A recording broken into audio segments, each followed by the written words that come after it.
Assalamualaikum warahmatullahi wabarakatuh. Di sini saya Vina Permatasari akan menjelaskan materi perpajakan tentang pajak pertambahan nilai atau PPN dan pajak penjualan barang mewah atau PPNBM. Yang pertama, pajak pertambahan nilai atau PPN. Nah, pengertiannya untuk PPN adalah pungutan yang dibebankan atas transaksi jual beli barang dan jasa yang dilakukan oleh atas transaksi jual beli barang dan jasa yang dilakukan oleh wajib pajak pribadi atau wajib pajak badan yang telah menjadi pengusaha kena pajak atau PKP. Nah, jadi yang berkewajiban memungut, menyetor, dan melaporkan PPN adalah para pedagang atau penjual, namun pihak yang berkewajiban membayar PPN adalah konsumen akhir. Untuk subjek pajaknya untuk PPN itu pengusaha kena pajak, baik orang pribadi maupun badan yang melakukan penyerahan barang kena pajak atau GKP dan jasa kena pajak atau JKP yang dikenakan pajak berdasarkan UPPN. Kemudian objek pajaknya untuk PPN yang pertama penyerahan BKP barang kena pajak dan jasa kena pajak di dalam daerah pabean yang dilakukan oleh pengusaha. Yang kedua impor barang kena pajak. Yang ketiga pemanfaatan barang kena pajak tidak berwujud dari luar daerah pabean di dalam daerah pabean. Yang keempat pemanfaatan jasa kena pajak dari luar daerah pabean di dalam daerah pabean. Yang terakhir ekspor barang kena pajak berwujud atau tidak berwujud dan ekspor jasa kena pajak oleh pengusaha kena pajak.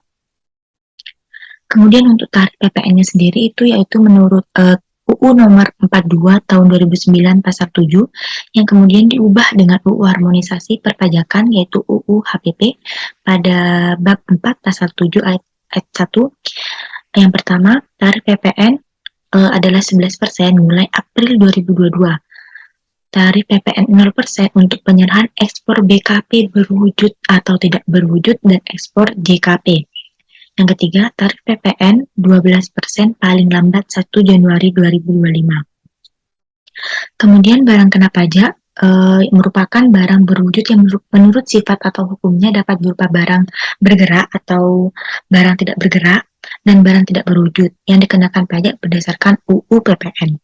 Kemudian barang yang tidak dikenai PPN atau non-BKP, yang pertama barang hasil pertambangan atau hasil pengeboran yang diambil langsung dari sumbernya meliputi yang pertama ada minyak mentah, gas bumi, tidak termasuk gas bumi seperti LPG yang siap dikonsumsi langsung oleh masyarakat.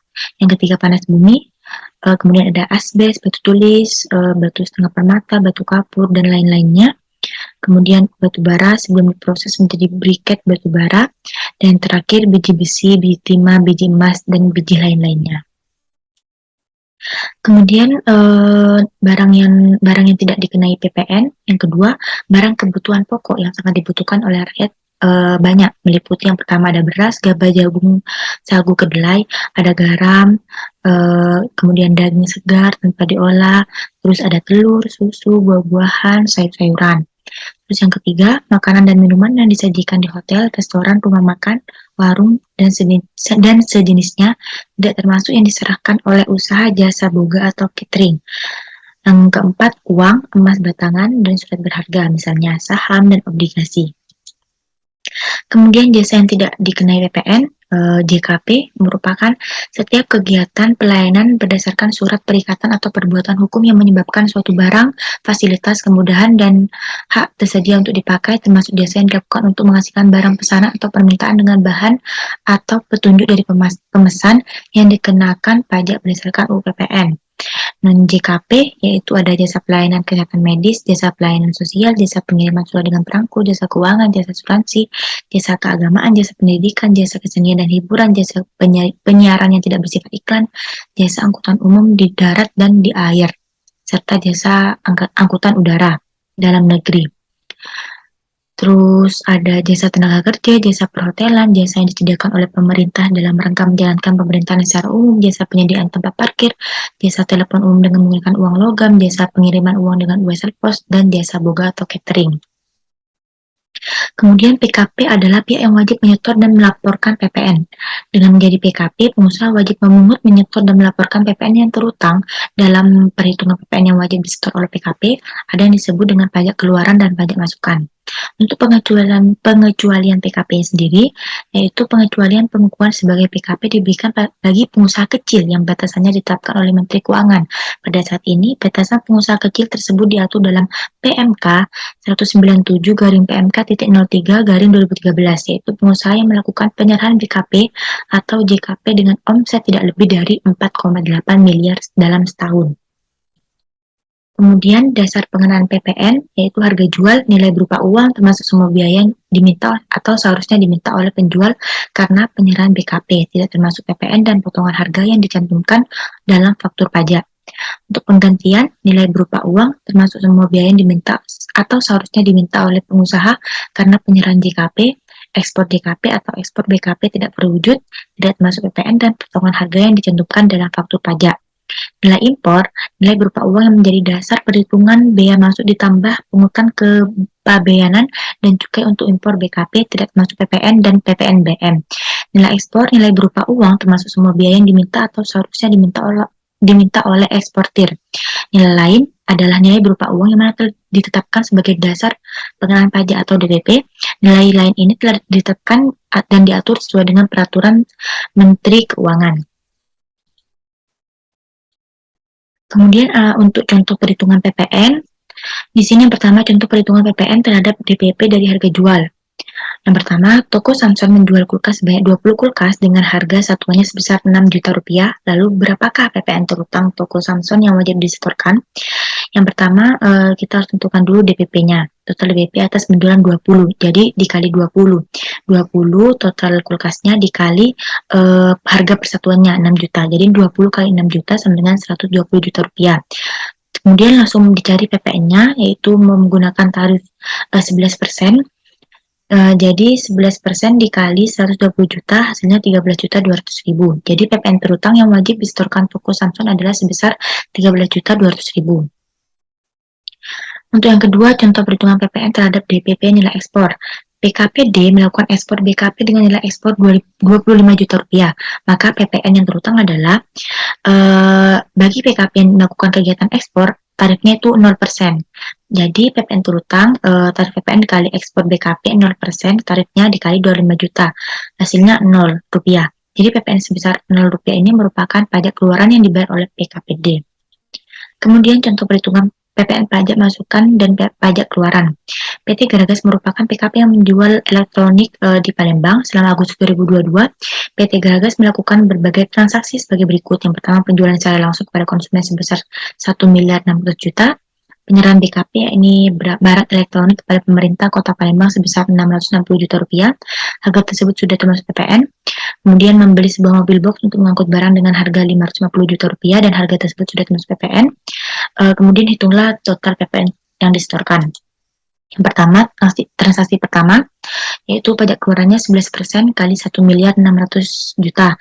Hasilnya 176 juta rupiah. Untuk yang transaksi kedua, cari DPP-nya dulu, yaitu 100 per 111 dikali 660 juta rupiah, hasilnya 595 juta.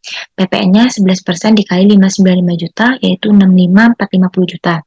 Kemudian untuk yang ketiga, 100 DPP-nya 100 per 11, 100 per 111 dikali 550 juta, sama dengan 496 juta. Kemudian PPN-nya 11% dikali 496 juta, yaitu 54.560 juta. Kemudian totalnya pajak keluaran dikurangi pajak masukan. 176 juta ditambah 65.450 juta dikurangi masukannya 54.560 juta. Nah, hasilnya 186.890.000. 186.890.000 itu merupakan total PPN yang perlu disetorkan oleh PT Garagas. Kemudian ada PPNBM atau pajak penjualan barang mewah. Di sini pengertiannya yaitu berdasarkan undang-undang yang berlaku di Indonesia, PPNBM merupakan pajak yang dikenakan pada barang yang tergolong mewah yang dilakukan oleh produsen atau pengusaha untuk menghasilkan atau mengimpor barang tersebut dalam kegiatan usaha atau pekerjaannya. Di sini prinsip PPNBM penyerahan oleh pabrikan atau produsen barang kena pajak yang tergolong mewah, impor barang kena pajak yang tergolong mewah. Untuk pertimbangannya, agar tercipta keseimbangan pembebanan pajak antara konsumen yang berpenghasilan rendah dan konsumen yang berpenghasilan tinggi, untuk mengendalikan pola konsumsi atas BKP yang tergolong mewah, perlindungan terhadap produsen kecil atau tradisional, mengamankan penerimaan negara.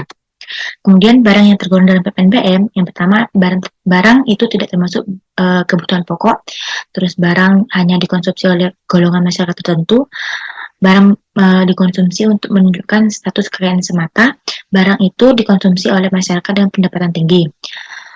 Terus untuk menghitung besaran PPNBM itu meliputi ada 6, harga jual, biaya penggantian, nilai impor, nilai ekspor, dan nilai lainnya.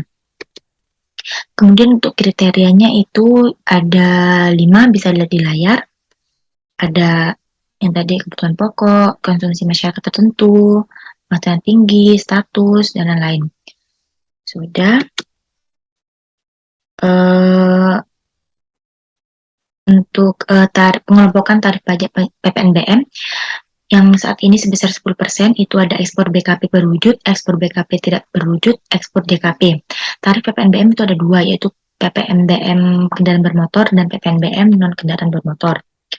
Nah, untuk tarifnya di sini kendaraan bermotor ada yang 10%, 20%, 30%, 40%, 50%, 60%, dan 125%.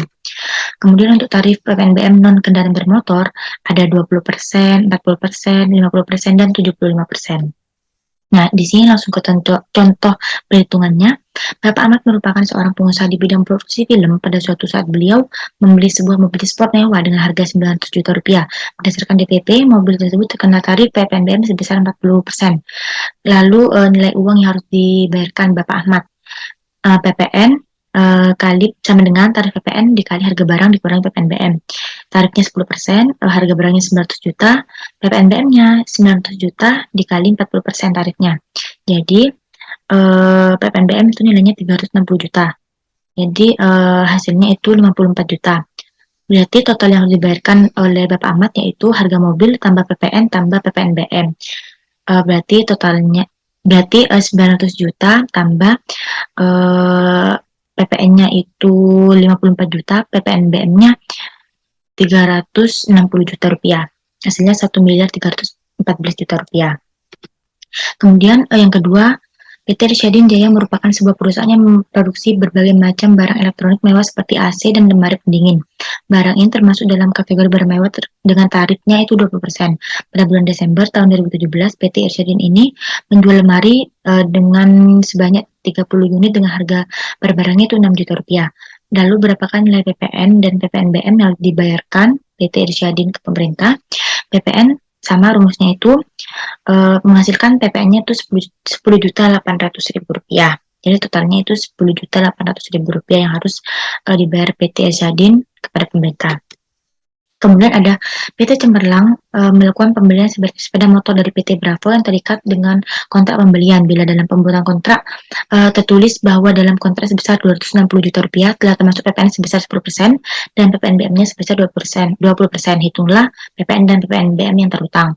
Jadi PPN yang terutang itu 10 per 100 tambah 10 tambah 20 dikali nilai kontrak. 10 per 130 dikali 260 juta hasilnya 20 juta. PPNBM yang terutang 20 per 100 tambah 10 tambah 20 kali nilai kontrak. 20 per 130 kali 260 juta hasilnya 40 juta. Jadi PPN-nya itu 20 juta, PPNBM-nya 40 juta. Untuk pelaporan PPNBM sendiri, untuk membuat laporannya harus menggunakan formulir SPT masa PPN 11.11.11. 111. Selama masih berada dalam satu periode pajak yang sama, pajak penjualan atas barang mewah PPNBM tersebut dapat dilaporkan bersama dengan PPN dan PPN impor. Baik, terima kasih penjelasan dari saya. Kurang lebihnya mohon maaf. Assalamualaikum warahmatullahi wabarakatuh.